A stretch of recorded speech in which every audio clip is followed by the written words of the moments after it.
Local programming on KRWG made possible in part by viewers like you. Thank you.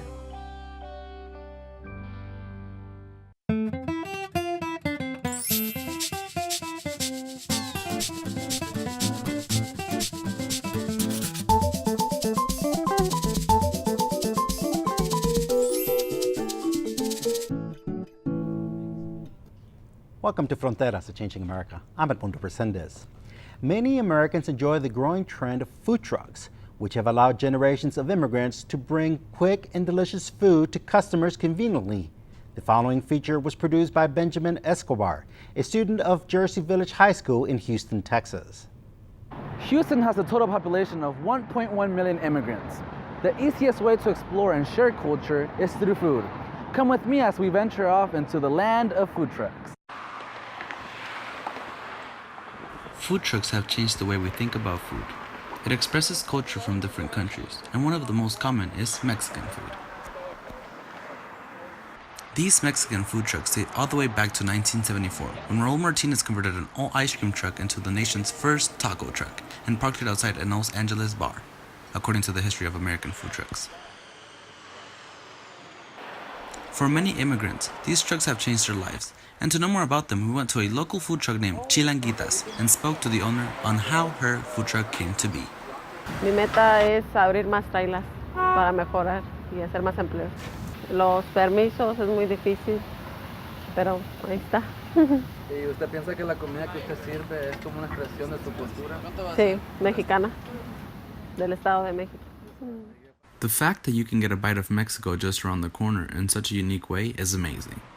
And at the end of the day, these food trucks are one of the many ways immigrants make America great.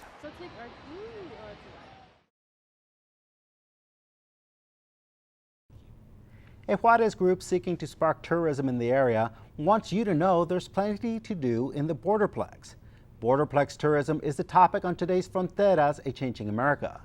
Do you remember visiting Juarez before the eruption and violence in 2011? What will it take to get you to visit Juarez once again? Laura Ibarra is our guest. She is with Love Juarez. She is our guest today on Fronteras, a Changing America. Laura, welcome. Thank you so much. Let's talk about Juarez. What are some fond memories for you of Juarez growing up? For me, well, I think Juarez is obviously where I grew up. I grew up there, all of my life. And I think I remember having a lot of family time. We could go out to Parque Borunda, to different parks. We would go, just walking around the park most of all. I think that's what I enjoy the most. What about El Mercado and places like that? And yes. Tourism. I mean, Juarez was a bustling city. Yes, actually, when I was in high school, I studied in El Paso, and I remember all of my friends, that was the thing to do. You would go to Juarez, go to El Mercado, you would take a, just drive around basically, and that's one of the things that we would do. And yeah, like you said, everyone wanted to be in Juarez back then. How much has tourism suffered in Juarez since 2011 with the eruption and violence? I think it suffered a lot, and interestingly, I think what affected it most was the national tourism. You would think that foreigners would stop coming, but I think it affected us mostly through the national tourism, because we still have a lot of foreigners. We still had that income of foreigners, but national tourism did decline. National tourism as in visitors Mexico, from within Mexico. Exactly, yeah. From other states in Mexico. I think that, it's, like I said, it's interesting because I think that's one of the things that affected us the most. Where is tourism today? Today it's definitely growing. I think there's still a lot to be done. We still have a lot of homework to do, but it's definitely changed. I mean, just looking back even 3 or 4 years ago and looking at it now, you could go out at night and there are a lot of restaurants, a lot of startups, so I think that's a really good thing. How did Love Juarez begin? Love Juarez, we started in 2015. There was a donation of we call it a monument, but it's like a sculpture, and it was donated to the downtown historic area like I said, in 2015, and it has a heart, and it's JRZ or JRZ, which stands for Juarez. And when we did that, we didn't want it to be just another sculpture, just another nice attraction that you could go to. So we started a Facebook group online, and what we did is we invited people, if you're in Juarez and you're doing something good for the city, tell us about it, post your picture, a video, tell us what you're doing to change the image that we have of Juarez. And it started growing really quickly. Now, you're taking it a step further because you don't want it just to be Juarez, you want it to be borderplex tourism. Exactly. How has that been received? That's been actually pretty amazing. We started in 2016, last year. When we started with this whole, changing the image of Juarez, we realized that there are a lot of people in El Paso and Las Cruces that went to Juarez, in the past, and now they kind of want to go back, but they're still not sure, okay, well, I don't know where to go, I don't know what's changed. So we said, well, why not take it a step further and talk about, everything good going on in the region. And it's been very well received. We still have a lot of work to do because we're still trying to get people in El Paso and Las Cruces to know about us, but it's been a pretty interesting ride all along. How has El Paso and Las Cruces received your group? It's been pretty good. Like I said, we're still kind of knocking on doors. We've had a lot of help from Visit El Paso and Visit Las Cruces, and recently from the government in Las Cruces. And I think, here in Las Cruces, since it's a little bit smaller, people are, I think, a little bit friendlier and more welcome. And in El Paso, we're still getting there, but I mean, everyone's been really, really nice about it. And you have a huge interactive map. Yes. In addition to an app. So Exactly. this is very technologically way advanced for this. Yes, we wanted the project to be, a whole 360 degrees because we have the map, physical printed map. We're going to have the app that you can, have on your cell phone, download it, like whatever you want to do. You're going to have events, hotels, restaurants, everything going on in all three cities. And we're also going to have videos on our social media. We're going to have digital touchscreens in different places. So it's, we want to get to people through all different ways possible. What's there to do in Juarez? I think, well, one of the most interesting things, there's a little bit of everything for everyone. For example, starting with the kids' family time, we have La Rodadora. It's an interactive museum where it's for kids, but I mean, adults have the best time also. And you can go there. It started about, I don't know, maybe 3 or 4 years ago. It's very interesting for the whole family to go. And then, if you're a little bit older, we also have the restaurants. There's a lot of new restaurants that are opening. The night scene is very popular nowadays. And we also have Technology Hub, which is one of my favorite places because it's a place, if you're into technology, if you're into innovation, they have, all these different technological advances. They've been working a lot with people from Silicon Valley, from different parts of the U.S. to bring that technology into Juarez, especially because of, the region where it's located. So it's, like I said, there's a little bit of everything for everyone. I think one of the things that surprised me the most in doing research for this project is the number of startup businesses in Juarez. Yes. It's really grown.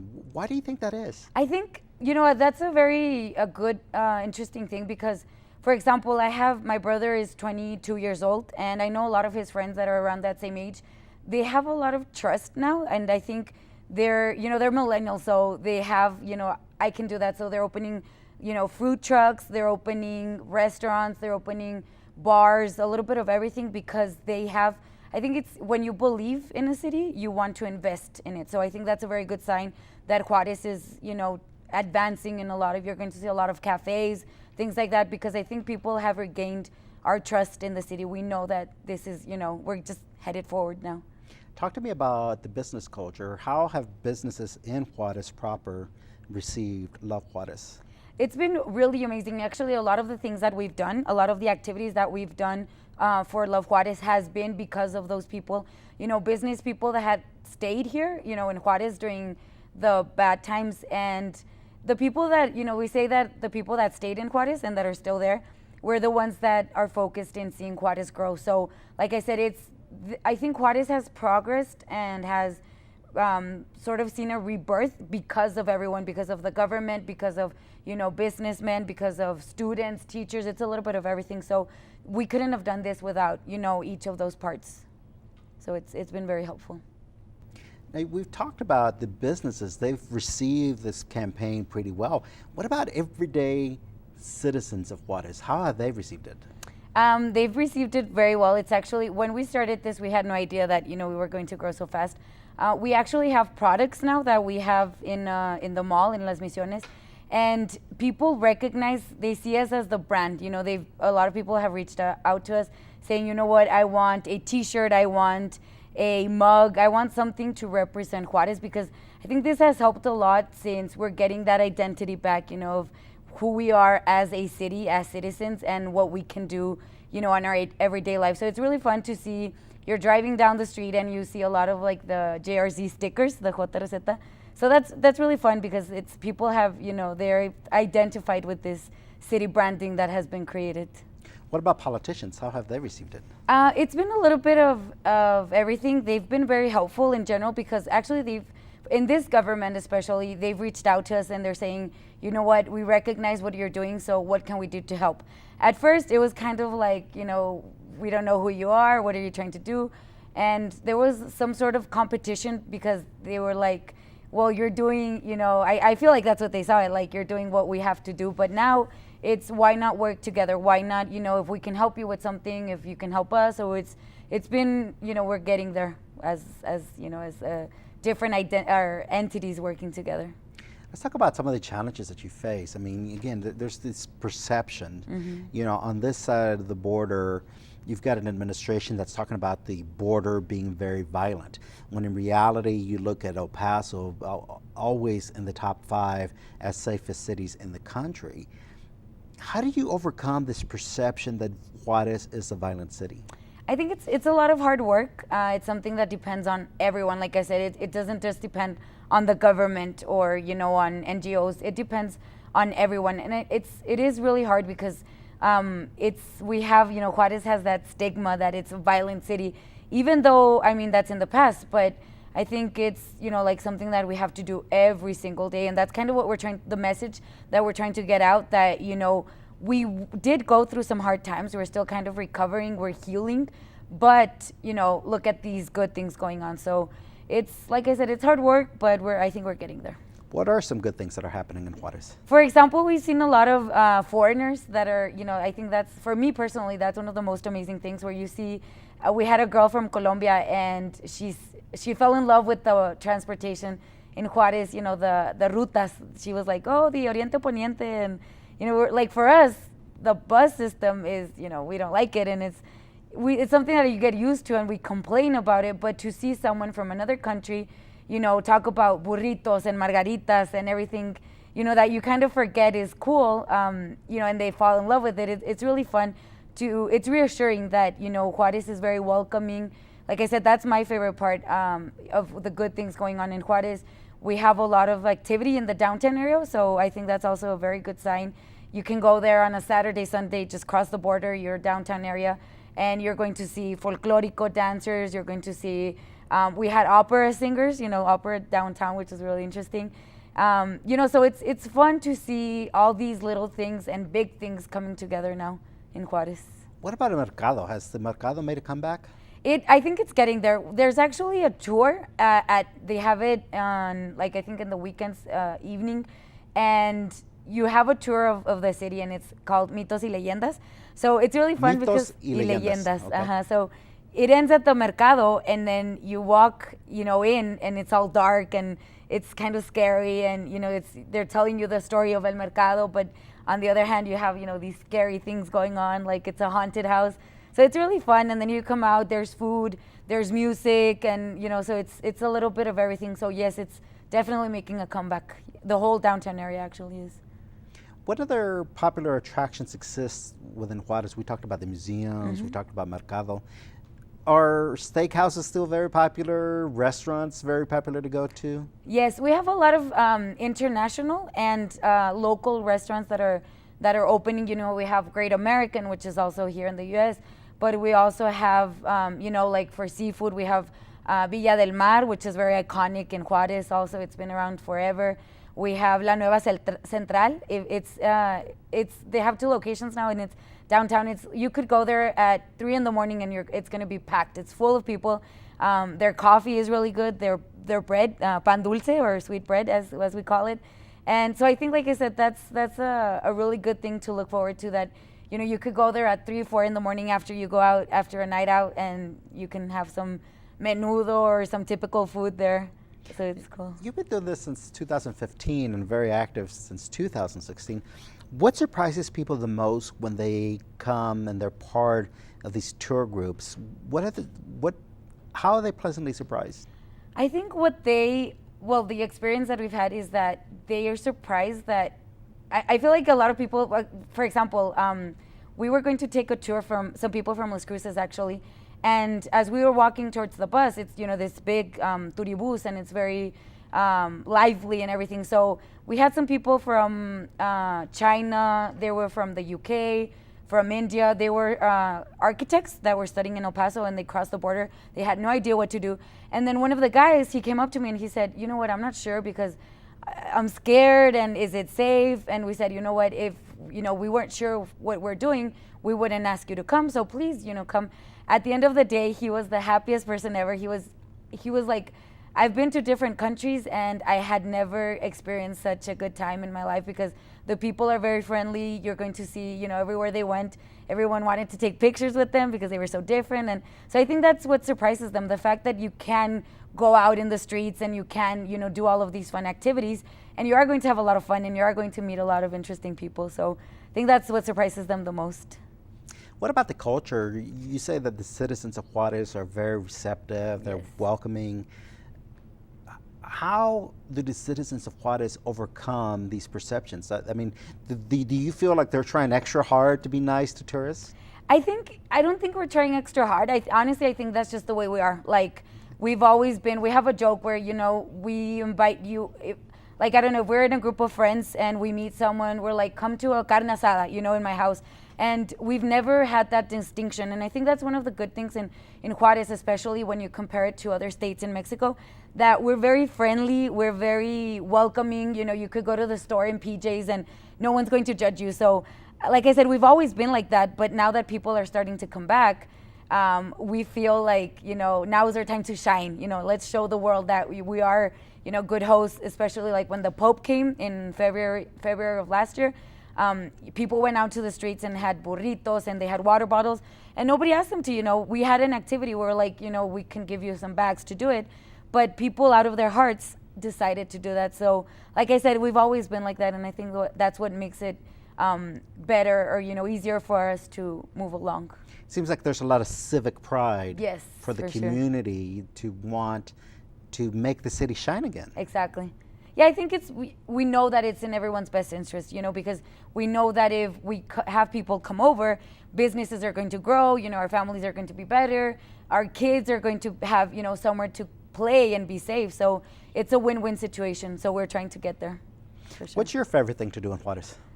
My favorite thing, honestly, carne asada. That's like the, where we just get together out in Which in is our the house. equivalent of a barbecue. Yeah, exactly. It's the equivalent to a barbecue. But like I said, it's fun because you can invite your friends, your old friends, new friends, acquaintances, and you just enjoy, the heat of the summer, which is really cool. That's my favorite thing to do. Let's talk about the trifecta. You've got Las Cruces, El Paso, and Juarez. You've got 2 states, you've got 2 countries. Mm-hmm. How do you look towards the future to making it be a regional tourism campaign? I think it's, each city has its own, good, unique things going on. For example, I know Juarez, like you could go to Juarez and you have the typical Mexican culture. We have a lot of Tarahumara culture, all of that. And then you're in El Paso and you have this more modern city where you could go to a baseball game, for example. And then you can just come to Las Cruces and then you could go to the wine festival. You have wineries. So, and it's a very typical, like Old Mesilla. So you have everything you could ever ask for. I know it sounds very romantic, but I think it's true. I think we have the best region, and I think it's just a matter of those of us that live here that start taking advantage of that and showing off to the world what we have here. And when we talk about the region, we're talking about 3 states. We're talking about New Mexico, we're talking about Texas, and we're talking about Chihuahua State. And there's a lot to do beyond Juarez, right? There's other areas people can visit in Chihuahua, between the missions and everything else. What kind of experience would somebody that's not from this area, do you feel they would have if they were to come, let's say, visit from Kansas or New York or Chicago? Well, I think, for example, now that you mention it, you have to go. We have the dunes of Samalayuca, and Which often get confused for with white the white sands, exactly. But it's a beautiful place. You can go there, for a picnic. You can take your friends, your family, and just enjoy the nature. There's sandboarding. There's a lot of different activities that you can go there. A lot of people don't know, but in that area in Samalayuca, there's also fishing. We have an artificial lake where you could go fishing, and there's a lot of activities. The sotolera, you can go and try very authentic sotol. And, there's a lot of things that you can do. Go to Villamada, etc. Go to Chihuahua. Let's talk about the benefits of a business. Let's say there's a business in our community in the Las Cruces area that wants to participate. What are some benefits for that business to participate in this campaign, the Borderplex Tourism? Well, I think one of the biggest benefits is the fact that, nowadays, since we're all very connected, it's very important to have a larger target audience. So once you appear in the map or in the app, people will start knowing about you because obviously, for example, we have a lot of videos on our social media, a lot of events, and then people are like, oh, I had no idea that existed. So I think you have to get the word out there that, your business is here, your business is welcoming. And I think that's one of the biggest benefits, that you're going to see a lot of people from Juarez, from Chihuahua, from other parts of Mexico come to your business. So that's one of the biggest benefits. And one of the biggest benefits for a Las Cruces business is to say, come beyond El Paso, because Exactly. if anybody's ever been to the border, they see how much traffic is pouring back and forth between Right. El Paso and Juarez. How do we get them to travel those 50 miles up and come into Las Cruces and Mesilla? That's definitely what we're working on. For example, one of the things that a lot of people still don't know, that you don't have to get a permit to come to Las Cruces. There used to be, some sort of rules where you had to get a special permit, but that's gone. So you are free to come to Las Cruces, and that's what we're trying to do. So through, for example, social media, we're inviting people to come, to the country music festival, to the film festival, because, these are things that are already going on. I'm sure they're very successful, but why not get those people from Juarez? We're going to have the information in Spanish also, so that they can understand, all of these things going on, and feel free to come. We're going to help with, how to get here, directions, etc. So we're trying to make it easier for everyone to move back and forth from Juarez, El Paso, and Las Cruces. So what do you tell somebody from Juarez to encourage them to come and visit our beautiful city of Las Cruces, to say there's things to do? How do you encourage them to come and visit this area? Because, we've been talking about ways and opportunities for people to go visit Juarez. How do you work from the Juarez? I think that's actually, we already kind of started working on that. We're trying to tell people that, and I can personally vouch for this. We've realized that people in Las Cruces are very, very friendly. So we're trying to, I think when you invite people somewhere, it's kind of like, when you invite someone to your house, you want them to know you as a person. You want them to know your story, where you're coming from and what you have to offer. So that's what we want to show people. It's not going to be like we don't want to have a commercial, like, oh, there's a sale or there's this going on, but it's more personal connection. Like, come to Las Cruces and you can meet, these people that are very friendly. You can talk about their history, a little bit of everything that's been going on. And the fact that it's so close, that it's very easy to get here, it's just kind of like we want to tell them where to go exactly. Looking ahead, where do you see this campaign in 5 years? Where do you see it moving? Are you looking to have a budget for advertising? Are you looking to reach out beyond the Borderplex? Yes, definitely. We definitely want this to, we have to start slowly. We understand that it's a process, but in 5 years, I definitely see this being very, self-sustainable, whereas people can, look for us to be a part of the map. We want to have everyone working together. So I know there are a lot of good things, special efforts going on individually, but why not combine them? Why not work together as one region? So I think it's going to be a long process to get there, but we have to take every single little step, whatever it takes to get there. So I think, yeah, this is definitely going to grow a lot. All right, we talked about your favorite things to do in Juarez. What are your favorite things to do in El Paso? In El Paso, I think the restaurants, I think, would be the local coffee shops. Especially, I personally like the UTEP area. I like the feeling of having these students. You have people walking around, and it's very friendly, and it's very modern now, I think, also. So you have a little bit of everything where you feel very comfortable, at least. What are your favorite things to do in Las Cruces? In our Las area? Cruces, I think, honestly, I have to say, the wine trail is honestly my favorite. I also like the fact that you can, get everywhere very fast. So especially like the downtown area, the museums. I like that it's a small town feeling, but it's still kind of like that fresh air or something going on. I think that's what I like. One last pitch for you to give to the businesses out there. Why should they get involved with this? I think they should get involved because this is something that will benefit all of us. If one business does well, another one will do better, and it's all of us working together for the good of our whole region. Well, Laura Ibarra from Love Juarez, I want to thank you very much for joining us here on Fronteras and Changing America, and we want to wish you the best of luck. Thank you so much. Thank you for joining us on Fronteras and Changing America. I'm Edmundo Resendez.